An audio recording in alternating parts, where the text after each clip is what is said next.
Good afternoon as you enter our final formal presentation of our conference.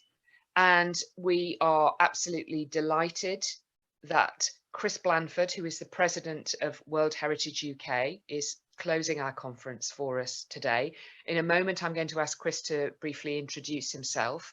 You'll notice that Chris's presentation is already uploaded onto the screen. That's because we've had a little technical difficulty this afternoon. So this seems the safest way for Chris to be able to deliver his presentation in a timely way. But you're all extremely welcome. And for those people who will be joining us online at various points in the next few days, weeks and months, possibly in the evening with a glass of wine in front of you. And to some of our community volunteers, they have the IT skills to be able to put this presentation onto their big telly, which seems like a marvelous thing to do in the evenings. So you're all extremely welcome. And Chris, may I hand over to you, please, to begin? Thank you very much, Jane, and good afternoon to everybody. By way of a quick introduction, as Jane says, I'm privileged to be president of World Heritage UK in a voluntary capacity after a fairly long career in heritage and other things. I'm going to give you a fairly wide view of the World Heritage sector in the UK, very much as a context for what's going on in Hadrian's Wall.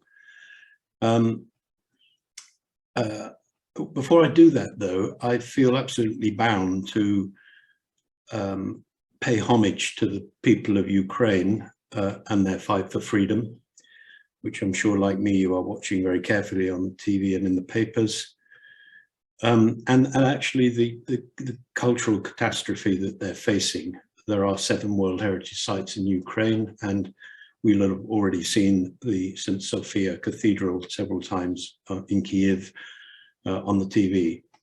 So whilst we're all safe and comfortable and in celebration mode, I just think it's worth giving those poor people a thought before we begin. Okay, so let's see. I'm just going to give you a little bit of an introduction to World Heritage UK so that you understand what kind of organisation it is. It is actually quite a small charity. It's an NGO, non-governmental organisation, which in many respects punches above its weight. Some of you on this call, I'm sure, will be familiar with WHUK, and indeed some of what I might say. So forgive me for repeating that for some of you. WHUK, in a sense, represents the 33 World Heritage sites and has a very pivotal position in filling the gap in many ways between the local interest, management and enthusiasm that you have much of, and government's obligation concerned with our obligation to UNESCO. It probably feels like from the Hadrian's Wall, they're sometimes rather a long way away, and many other sites feel that way too. So WHUK undertakes quite a lot of advocacy work, a lot of networking, and a lot of learning work, and does its very best to promote all of the aspects of World Heritage, and in particular, trying to get some improvement to the planning and management of it in the UK. So the vision of the organisation is very much that it would like to achieve a more coherent and more consistent support for World Heritage across the board.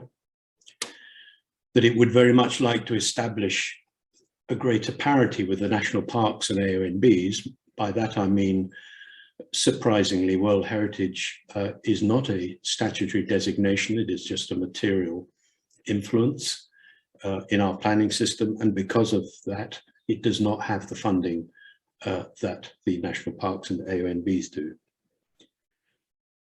It would like to achieve that World Heritage sites are better known and understood. You heard me talk about awareness just now when David Bruff was speaking. That's very much a central theme. And not by no means least, increasing the benefits to local stakeholders and communities of what can arise from World Heritage is absolutely paramount as well. And in today's terms, all of that is now being put in the context of our commitment to UK recovery and what World Heritage can contribute to that. So it's a challenging time, as we well know, but it is nevertheless a good time to reevaluate and celebrate the opportunities that there are to raise World Heritage awareness, and I'd like to congratulate all of you on the huge effort and brilliant beginnings of your year of 1900. It's going to be really fun. So let's just see if we can. Okay, now David, I'm sure, will have spoken about peace. Indeed, it was the theme of his talk, and I'm sure you heard some of this from Matt Rabagliati from UKNC earlier in the week. But nevertheless, I still want to say it again, because I do think it's hugely important, as John just made clear when he's speaking to us.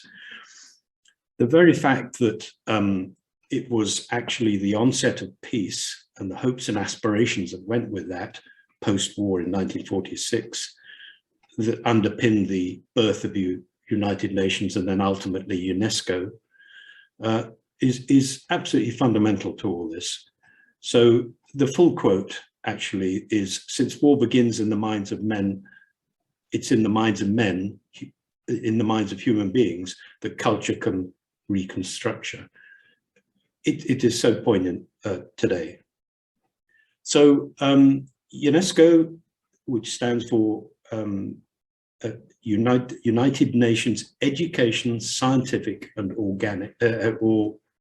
Organization, is all about education and science, and encourages international collaboration through peace, security, and sustainable development. All of these things have echoes for what's going on around us. The World Heritage Convention, some of you will know about, is a concept that recognizes the need for the protection of cultural and natural heritage of world-class or global importance for the world community as a whole, as John has just said. 160 countries are signatories to that, including the UK, and there are over 1,100 World Heritage Sites on the World Heritage List, of which 33 are in the UK. Our obligation to the convention is set out there in the quote. You can see it's quite clear. I think of all the words there, one of the most important is transmission. That is, it is our responsibility and duty to make sure that our grandsons and granddaughters and theirs can still celebrate World Heritage in the way that we are privileged to do so. So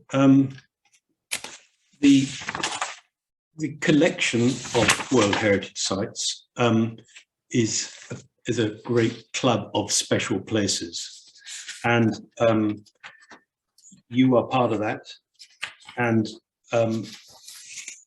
you are also part of a wider club. The frontiers of the Roman Empire, which is very wide, going from the Antonine Wall through yourselves, the German Limes, and another 5,000 kilometers ultimately to the Black Sea when they add further sites to that serial World Heritage Site. So it's World Heritage is a powerful symbol of our desire to learn and celebrate the past, again evident this week, and without any doubt, Hadrian's Wall is one of the early icons of World Heritage in the UK, contributes greatly to that. So it is wonderful that you're doing this for the 1900, because you will be significantly raising the awareness of World Heritage values. But what about the rest? So there are 33 of them. There are 29 of those onshore, and there are 4 of those in the overseas territories. The bulk of the ones onshore are cultural heritage. And in many respects, you could say they are the best of our cultural inheritance. Debatable, or perhaps, but nevertheless, I think that's the case. A great diversity and complex collection of size, type, and historic period are spread right across the UK, all of whom have similar values. So as a whole, they capture and explain and celebrate our island story.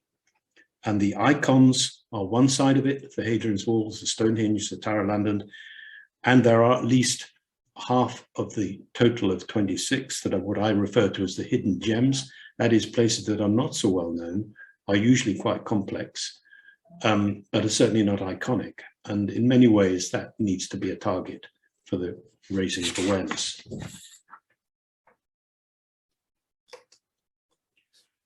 I don't really want to give you too much of a lesson on what we all call OUV. What is it that makes these places significant? But I do think it's worth a reminder. The outstanding universal value is what is the common denominator for all World Heritage Sites. The tests that are required by UNESCO in considering the inscription of a site set out in the operational guidelines are, as you can see on the slide there, a threefold test, like a milking stool. What makes the place very special? Is it the visibility in most well-known land frontage of the Roman Empire, that is yourselves? Or is it like the Lake District, where the natural landform shaped by farming tradition created a living landscape of harmonized beauty? Those are both statements from OUV, from the management plans and nomination. And how much of it is intact? Well, lots of the Hadrian's Wall is intact, whereas the Antonine Wall less so. And does the organization that manages and looks after that World Heritage Site have the capability to support and manage the protection of it in the future? That becomes an increasingly important issue these days as the list grows longer and longer.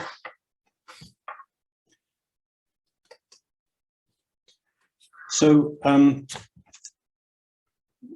I think it's worth just touching on the evolution, because within that evolution, one can see some of the things that have caused the current problems of the day. We ratified the convention in 1984, and we've had 35 years of World Heritage in the UK, a great diversity and complexity of sites, an emerging issue with challenging planning problems. No one site fits all, and as I said earlier, there is no statutory underpinning here. So in many ways, we have come to I would say, a crossroads. In the first 10 years, say between 84 and 94, the rush to get status finished up with 14 World Heritage Sites in the UK. They were mostly the icons that we've been talking about, were often monucentric, a church or a castle on a very small site. And they were mostly already protected, so it seemed like an obvious thing to do. There was very little guidance for nomination, and indeed the conservation movement as a whole in the UK, in wider sense, was still emerging on all fronts. In the years of 1995 to 2005, 12 more were added. A considerable increase in the complexity of World Heritage Sites. The concept of cultural landscapes came in 1997. The good news was that in these years, they were well supported quite often by the regional development agencies, and you at Hadrian's Wall had a few years there of very large amounts of money being poured into it. And we won't go into what happened after that, you know it too well. And good practice was established across many of the UK's World Heritage Sites. Well-written management plans emerged. Coordinators were employed on all sites, and the UK was seen as an exemplary purveyor of World Heritage Sites in the international forum. It was also at that same time that as the sites became more complex, the sorts of partnerships that you now have, again, exemplary, became necessary because of the scale of the World Heritage Sites and the multiple ownerships that were part of them. So really between 2005, say, and the present, then in contrast to previously, only 8 World Heritage Sites were inscribed for the UK. The RDAs disappeared, as did a huge amount of public funding, and between 50 and 60% of the World Heritage Sites in the UK were dependent on that public funding. Therefore, reduced resources caused, I would say, a bit of a hiatus and a lull really in the further development of good practice. And as we've seen most recently, some major planning challenges started to appear, again, primarily because the World Heritage Sites were not an integral part of the planning system. So in the next few years, what are we going to see? Well, we're going to see the continuation of the nomination process. That won't stop. So the flow country and the Moravian settlements are next in line. We're going to see a TL review. And I would say that in 2022, we need to take stock as to where we've got to. Are we actually managing in an exemplary way? Are the messages that were put in the National WH strategy call by WHUK in their review right, that we need to reevaluate where World Heritage has come to as a national priority?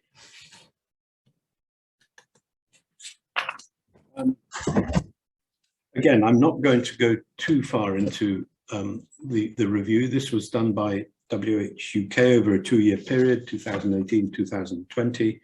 It was the first of its kind to do this, and a fairly epic and comprehensive piece of work. Its message was to government primarily from WHUK, an NGO who had the opportunity to be able to overview everything that was going on. But some of the conclusions that were highlighted and some of the challenges that were revealed are worth just quickly talking about. So it was more than obvious that there is an incoherent governance, really, both nationally and locally, of the way that World Heritage Sites are managed. It's inevitable. As I said earlier, it was an evolution, it evolved. There was nothing particularly rational or planned about it. The call for a more coherent strategy and a vision for World Heritage is a constant theme. So for the 50 to 60% of sites that dependent on public funding, clearly that has created a significant problem for all, both WHUK itself and each of the individual sites, in trying to achieve their own objectives of becoming more sustainable in their own right. And I have to say, your partners and the generation of funding at Hadrian's Wall, again, is an incredibly good example of that. Others are not so lucky. So there are hurdles to be overcome. There's the governance one, there's the upskilling of local teams. Local teams so often consist of 1 or 2 people. And the funding models and where one will seek funding outside of the public purse is another. Another is the improvement of relationship with the tourism sector. Again, not too bad in the Hadrian's Wall, but not good in others. The key one at the top there, under the question mark, is this business of awareness, which continues to be very low. People don't understand what World Heritage values are all about. It isn't only people, it's government, local authorities, and quite often local communities too. So that all sounds really negative, and I just want to do one more little moan really, which is to quickly show you how complicated the organisation of World Heritage in the UK is. So we dip briefly into this and show you that there is a huge confusion of roles of what everybody should or shouldn't be doing in the planning and management of World Heritage at the national and local levels. So this is a simplified version, or jigsaw as I call it, of what we think is going on. You may be surprised to learn there are 80 different organisations involved in World Heritage in the UK, and you can increase that to 500 if you include all the organisations that are part of the steering groups all over the country. I can't explain it in detail, but you can see the international level there with UNESCO at the top in grey. And you can see the state party in red below that, that is DCMS, as the government's focal point for World Heritage, along with many other departments who feed into that. And you can see in a pivotal position, really, in sort of green-blue, WHUK in the centre there. Of course, I'd say that, wouldn't I, because I'm president of WHUK, but I genuinely believe that it has an enormously important role, as I said at the beginning, bridging the gap between the focal point, the state party focal point at DCMS, and the local sites. So I'm going to leave it there on that one. It becomes more and more complicated the more you look at it, but hopefully we can look forward to something a little bit simpler in the future. What about the pandemic challenges and opportunities? Well, we're all very familiar with these. So I wanted to say, though, that the WHUK review that I mentioned, which was launched in 2019-20, had those kinds of important statements, remarkable opportunities, sleeping giants, etc. And they were quite genuine. What it did was reveal the potential of what World Heritage Sites could contribute to culture and economy. We didn't know then, of course, that that was going to be an important message in terms of recovery. And it isn't only the whole lot, it's very much those that are the most vulnerable, the 50–60% I referred to, those that are very much dependent on public monies. And also, it turns out, are the least well known. You're at least lucky to be an icon well known, and therefore some of what I'm saying might not perhaps have the same echo. In terms of impacts on World Heritage from lockdown and COVID, the whole sector suffered these, but reduced visits and reduced income streams, loss of revenue to local economy, loss of reduction in availability of volunteers and their assistants, and reduced staffing, and of course the further freezing of public money. So those are pretty much common to all heritage sites. I do think, though, that the pandemic brings into focus again the potential of World Heritage Sites for contributing rather than just being protectionist. In the real world, we have to work with the emerging agendas of government, and the review touched on some of those and has since been reappraised and reinvented. So WHUK is now advocating quite strongly for the benefits that can be gained from World Heritage Sites, but in particular aligned to the current agendas of government. So things like a contribution to community well-being, economic regeneration, and regrowth of cultural tourism. And of course, that strange word that we all hear these days, levelling up.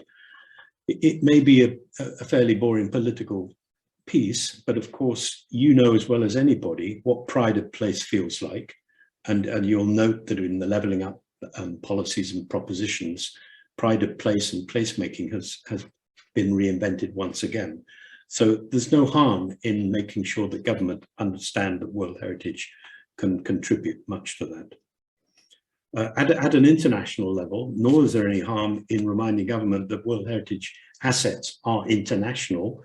And this is a time when we want to make sure that our soft power in the world is as top of the list as it can be, and that the World Heritage Sites are key assets, tangible assets that can help that. So our international standing is being scrutinized quite significantly, and therefore we can use World Heritage to help that. So the unforeseen benefits of COVID, I just wanted to touch on. The sharing and spin-off, the word sharing has come up earlier today in other presentations. WHUK ran a series, and still run a series, of forums for the coordinators of World Heritage Sites. it brought together all of those sites and, most importantly, the relevant World Heritage agencies who were more than willing to come and share in the discussion on the impacts of COVID and talk about the road to recovery. So what it's done actually is generate as a benefit a much closer dialogue and less of a gap between the sites and the agencies.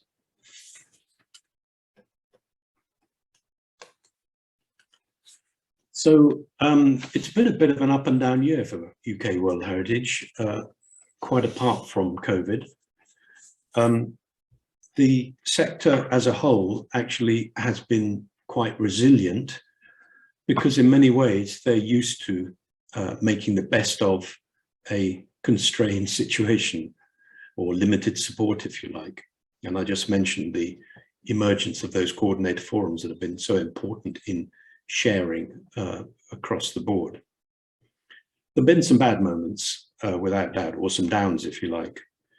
So the delisting of Liverpool World Heritage Site by the World Heritage Committee last year was the loss of what was once a celebration of a significant contribution to World Heritage and technology, the mercantile city. It's been a long-running, complex and sad tale. All parties have some responsibility for this, the city, UK's DCMS and UNESCO itself. It's only the third time that a World Heritage Site has been taken off the World Heritage list. So it is a significantly important implication for us in the UK. It's a blow in many ways because you could argue that our 35 years, as I suggested earlier, has achieved some really good practice. But this has to generate a question as to why it happened.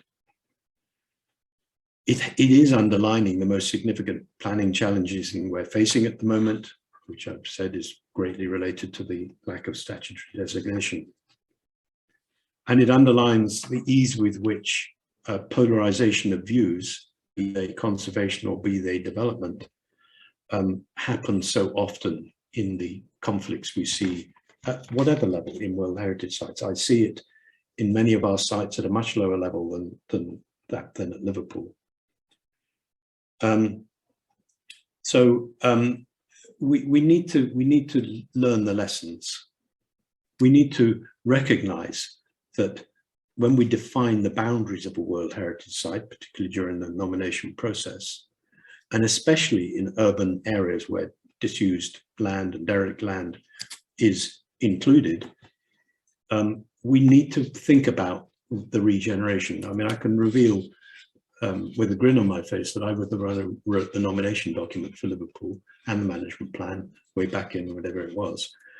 And we did think about it, and it was built into the management plan as a regeneration strategy.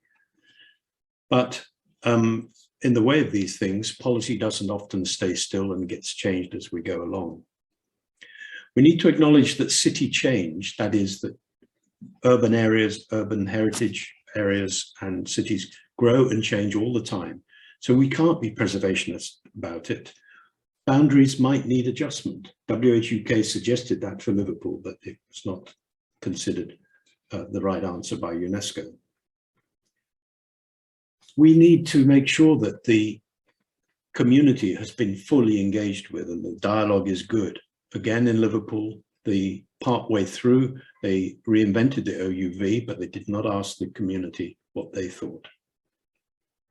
And as I said earlier, we need fair and consistent planning policies over time. It's no good changing the standards because World Heritage Sites and city growth and change is a long-term phenomenon.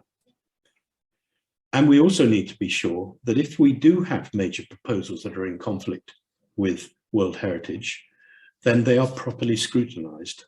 So if it is impact on international significant, all options need considered. That wasn't the case in Liverpool, and nor was it called in by government for a full-blown. The that's that one. And the other one, of course, is Stonehenge. Again, a notorious and controversial long story. Proposed upgrade of the A303 tunnel and the threat by UNESCO to put the site on the sites at risk list will be considered by UNESCO in June this year. Once again, not an easy one. This is a balance of heritage or OUV value versus the economics of construction and or the benefits to the southwest of England, which is what the A303 serves. Length of the tunnel in detail is what's at stake here, and it's the core of the discussion, or rather its portals. Should it be inside or outside the World Heritage Site? Does that boundary line actually mean anything, or does landscape and OUV, is it better considered a continuum, and therefore the line should not be the break point for the discussion and the division in views?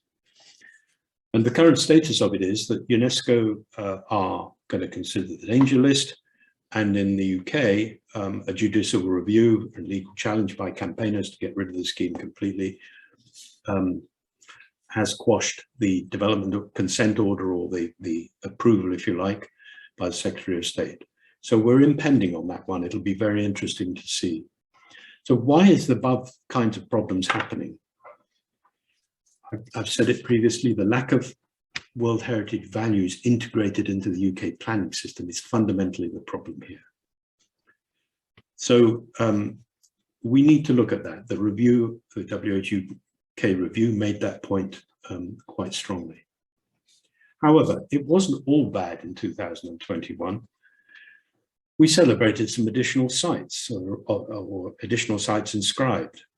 So it's a positive message for UK's commitment to World Heritage. The Slate Landscape of North Wales, wonderful site which demonstrates the change from an agricultural economy, a hillland economy, into an industrial economy with the mining and excavation of slate, with that lovely lovely line in the nomination document that says Welsh slate roofs the world. It does. It's an internationally significant place.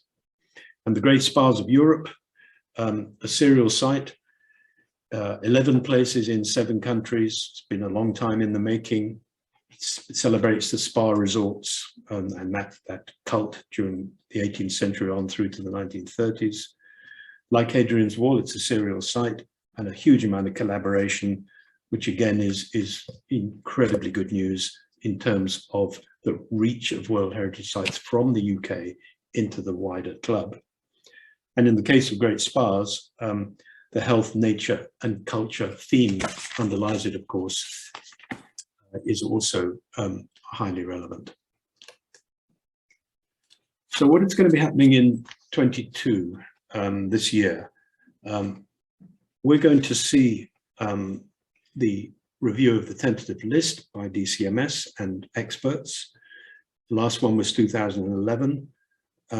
It's required every 10 years by UNESCO for us to review that. And as I'm sure most of you know, you cannot be a World Heritage Site unless you're on the tentative list. So it'll be very interesting to see if we have already done the best of the best, what comes next by World Heritage Sites. We know that one of the criteria will be to hit the gaps in the World Heritage list, which include things like not enough natural sites and not enough 20th century sites. And we know, as I said earlier, that at least in the UK, government will be very reticent to put sites on the tentative list unless they can demonstrate that future management is assured at a local level. That's a pretty big ask at the moment.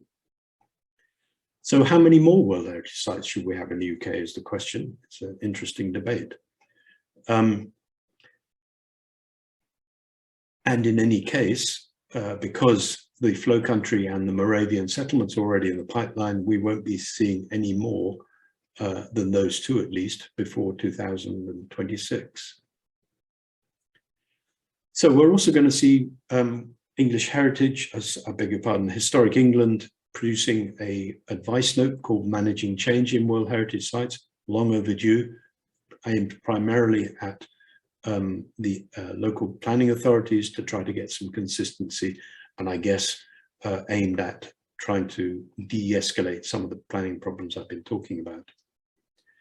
Historic England are also, as they always are, going to continue to support capacity building, and I'm sure they will do so for World Heritage and the individual sites through their grant aid programs. The state party, that is DCMS, have a responsibility to complete periodic reporting on a 6-year cycle. So quite a lot of that will be going on as well, and there will be a lot of effort required by each coordinator at every site. And the Flow Country nomination will be progressed. It went in February this year, so it'll be June 23 before we hear more on that, going through the assessment process within UNESCO. The state party and its DCMS are very much aware that there are 13 management plans across the country, World Heritage management plans that need updating, and they want to be sure that that gets done quickly so that they can hold their heads up high in terms of their performance to the World Heritage Committee. And there are a number of state of the conservation reports due for sites that continue to have threats. I've talked about Stonehenge, Cornish mining is another one, Westminster's another one, Derwent Valley Mills is another, and Gough Island is another. So these are the other up and coming difficulties that will no doubt get an airing. Okay, World Heritage UK, in collaboration with others, is going to work hard to contribute to continued advocacy for the collection of sites as a whole, and try to get the strategic advice in the review back onto the agenda. They'll also be doing their usual networking, and hopefully some of you will be able to take part in that. So sustainable tourism at Blenheim is coming up in April. There is a debate on Liverpool later in June, and the 50-year anniversary of UNESCO will be celebrated at Jodrell.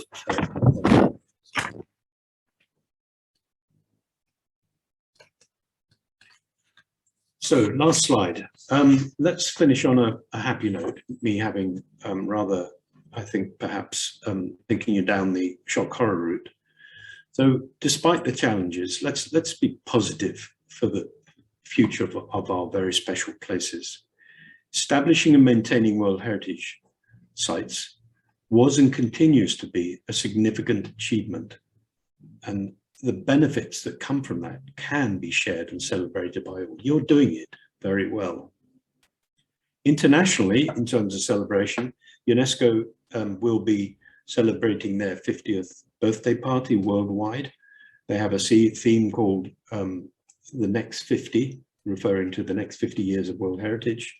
Range of events, a big conference in Florence. And they have a theme that will be constantly part of that, which is the source of World Heritage is about resilience, humanity, and innovation. All three of those suit us very well here in the UK. Nationally, there's going to be lots going on. Your own events are great, and you're doing 1900 years worth. Jodrell is 65 years old this year. They are opening their big exhibition centre, and we'll be celebrating that. Other World Heritage sites, at least 3 are celebrating their 20th birthday party from Inscription, Lanark, Saltaire, and New Lanark. I beg your pardon, Derwent Valley Mills, New Lanark, Saltaire. Industrial heritage is their particular theme. There will be new visitor centres at Bath. I mentioned the one at Jodrell and at Canterbury. So for all of us, it's time to get out there again and enjoy some of this and re-establish our connections to World Heritage. You're doing it. Let's encourage everybody else to do it too. And I too will be emerging from being a hermit for 2 years, and we'll start to revisit the sites in a very short time. Thank you very much for listening. Chris, thank you so much for that really engaging presentation about World Heritage UK, which I suspect many of our participants and many of the people who will be joining us when they're watching this as an online event in the future will have sort of known some of this. But actually what the presentation did was most brilliantly pull it together and remind us that it is not just a privilege to be part of this worldwide register, but it's actually a responsibility. And it's a responsibility that John, as our coordinator, takes very seriously.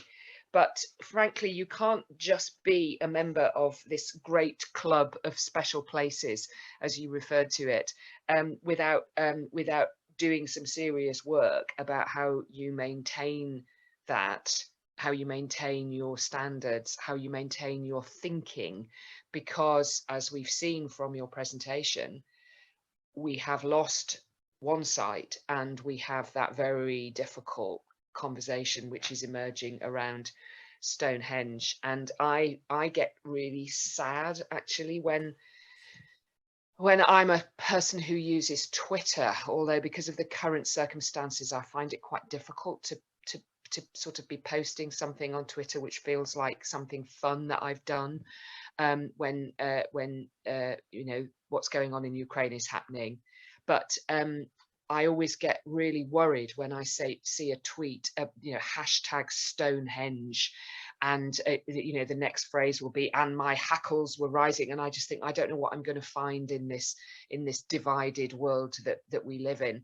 But on this conference and working with our colleagues at World Heritage UK, we can have these conversations in a professional, friendly, but committed environment to discuss these difficult things and to ask those questions.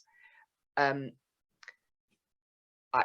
don't, sorry, I'm just diverted by something. Leslie, I don't know whether your choice of outfit this morning was coincidental, but it's very nice to see those Ukraine colours on our screen today, especially given Chris's acknowledgement of our colleagues around the world. Just going back to the previous discussion that we had with David about peace, and then coming back to Chris's presentation about our outstanding universal value and how UNESCO was born out of peace, and we are the celebration and the commemoration of a Roman occupation and the relationship that has to peace, and the fact that within this environment we can actually debate, we can talk to each other about what that means, whether actually how people feel about that commemoration. Certainly whenever I speak to my Scottish colleagues in the Antonine Wall context, Scottish people generally have a different view of the Romans that I do. I tend to talk about diversity and, you know, that sort of what did the Romans do for us, and that sort of positive thing, but it's not shared. And I always have to remember in this role that actually I do not represent the views that are out there. I just represent my own views. So I think that you drew attention to that and to my thinking, Chris, about how important it is to have these places where we can debate this, these difficult topics. So now is the time that we've got Chris, which is a fantastic opportunity to have him. As Chris mentioned at the beginning in his preamble, that this was before he became a volunteer chair, this was actually his job. And I believe, Chris, you know Hadrian's Wall quite well, don't you? I do, yeah. I was part of the consultancy team that was put together by the Regional Development Agency in that glorious dream that possibly was slightly flawed and perhaps needed another way of doing it. But nevertheless, at the time, it was, I think, again, it put World Heritage on the map to some degree by raising the awareness of that one. I think lots of lessons were learned there too about the scale of how you do that. And I wouldn't necessarily suggest we or anybody else tries to do it again. But yes, I have a bit of history. So we have Chris with us for at least 15 minutes, and then we're going to continue straight on into the closing of our festival. So I'm going to just have a quick look in the chat, but start to think about anything that you would like to ask. You know the drill. Either you can put something in the chat. You don't have to open your screen or your camera if you don't want to, but if you do want to speak, you either raise your yellow hand or your hand in the reactions, or you just wave, and I think I can see most of you in front of me. But I'm just going to bob down into the chat, and okay, so oh, Bill's just had something cropped up for Bill, but he's just come back in. So thanks very much and welcome back, Bill. And David asks David, I'm going to read out your comment, but then if you wanted to unmute to add anything. So David Bruff says he's an individual member of World Heritage UK. Anyone can join for £30 per annum. You get great access into all sorts of events and understanding of the great stuff our fellow World Heritage is doing, and the annual conferences are well worthwhile. Well, David, thanks for pointing that out, because actually I hadn't joined, and I certainly will be doing it after this. I owe you a drink, David. But go back to that topic of the fact that we are part of that family of 33 sites, 29 of which are onshore, so drivable, bikeable, walkable too. Jane, so, can I just add, we all have the privilege of being part of the Hadrian's Wall community. It's very easy to step into the wider World Heritage UK community, which is equally as large and equally as wonderful to be a participate in. Plumbing. Thank you. join in, David. Yes. thank you very much. And I'm sure some of us will be considering that. So anybody want to ask Chris any questions, or indeed to just chat now about Hadrian's Wall and our place? Do we know exactly, and John, I'm going to put you on the spot here because sometimes you're really good at this. Do we know when we were inscribed who came before us? Who did you learn from when you became our World Heritage Site Coordinator? Okay, so we were inscribed in 1987 in the second year of the UK sites that became inscribed. The first coordinator was Christopher Young, who then later went on to be a World Heritage Advisor for English Heritage as of then, Historic England as of now. And then other officers in between, who I'm going to look at David, who's got a better idea, because I was handed over and hand-holded, David basically, it's catching. David basically led me into the job and inducted me, inducted me into the job as I took it up in 2000 and whenever. Kerry will tell me when my first day was, I can't remember. John, I was, as you're aware, interim coordinator, filling in between your appointment and the retirement of Paul Austin, who's taken over from Chris Young. That's it. So we've always been very well served by our coordinators, who have always been very passionate and gone on to bigger and better things in Christopher Young's case. And Christopher then, I met up with Christopher again, and through the course of a couple of years went right the way through going to sort of the intergovernmental committees for Hadrian's Wall, where all the governments that are part of the FRE meet.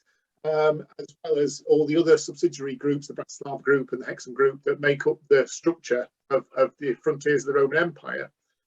I was interested during Chris's talk.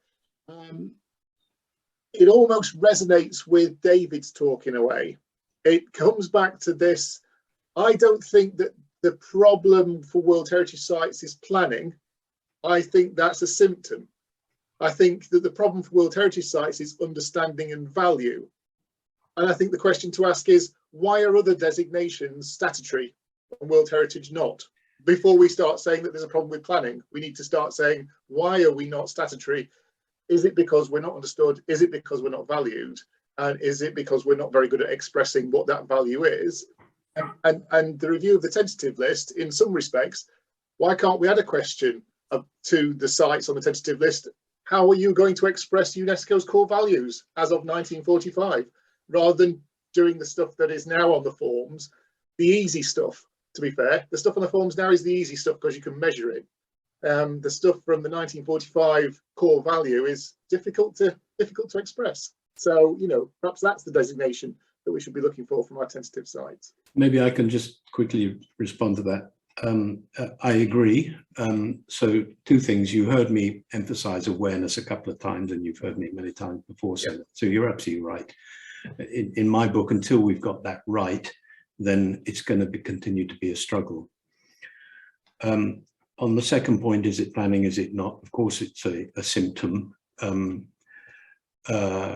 Me, like everybody else in the position I find myself in, have to choose my words quite carefully in terms of alienating colleagues in government. We had a pretty torrid time during last summer when I was quoted in The Guardian over Liverpool, and some interesting conversations took place.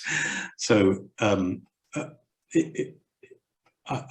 have to be quite careful before laying blame. You may recall I said everybody had a responsibility and didn't lay it at anybody's particular door. That actually is true. Yeah. So there is no easy way here. And it's very easy to criticize government too, but you'll note that I also said several times that the UK in its 35 years has achieved a huge amount actually in terms of World Heritage Planning and Management. I know that because I work with associations in Europe, the equivalent to WHUK, and they all look to us as being absolutely best practitioners. So it's quite difficult, because once you get into the detail of Stonehenge or Liverpool or anywhere else, in my book, most of it is about the inability to communicate properly with each other, and is so often the result of this quick polarization of views. And I've got to say, politicization too. We're at a time when even UNESCO itself is in a sort of a political grip. Have a look at the way that decision was made last summer. So yeah, I could be far more forceful if I felt I was in a safer place and over a pint of beer, John, which I'll happily do. But in a public workshop, it's perhaps not for me to be overcritical of our Lord and Masters. Indeed, Chris, and I wasn't being critical about anybody. In fact, I think we should only be critical about ourselves. And I think the only bit of that story that we can control is to make sure that we express the value of World Heritage clearer, more concisely as we go forward. That's the only place that we can start and stop this conversation. And until we can do that, we can't blame anybody else. So everybody else is blameless because they don't know what they lost, effectively, because we've not expressed it clearly. And I think that's where we can be safe, and where our work is in that sense. And there are two strands there, John, I think, that have come out of today's bits of the discussion I've heard. One, of course, is this business of reminding everybody of the original basis, the piece, and it's a particularly good time to be doing that, rather bizarrely. And the other is the economic benefits that can be derived from World Heritage Sites. Neither of those things take away from what we all have in our hearts, which is the protection of those places for the future generations, etc. I made the point about transmission. But in order to get traction from government, then we need to work in the agendas they are bringing forward, whether we like it or not, because World Heritage has a long, long way to go yet before it's going to be fully established. And the journey to a legislative backdrop or underpinning, that is making World Heritage a statutory designation, of course will be a long one. It takes forever to get legislation through government, but we must keep banging away. Absolutely, absolutely, totally agree. on this session. So all that remains for me to do then is to thank Chris enormously for his time today and for his incredibly thoughtful and useful presentation. I, for one, will be copying chunks of it and using it in all the outward facing stuff I do, including tomorrow night at the launch of the exhibition at Tully House. But Chris and I had a preamble to this discussion, to this talk that Chris has given. And I think it would be fair to say, Chris, that there was a lot of really common ground between us, wasn't there? Sure. And that the relationship at officer level that John shares with your colleagues at World Heritage UK is also shared between the chair, me, and you as chair. So I think this is just the beginning of a closer relationship, so that it's not just about what you can do for Hadrian's Wall, it's very much about what Hadrian's Wall can do for World Heritage and certainly World Heritage UK. So if we can just do our final little Can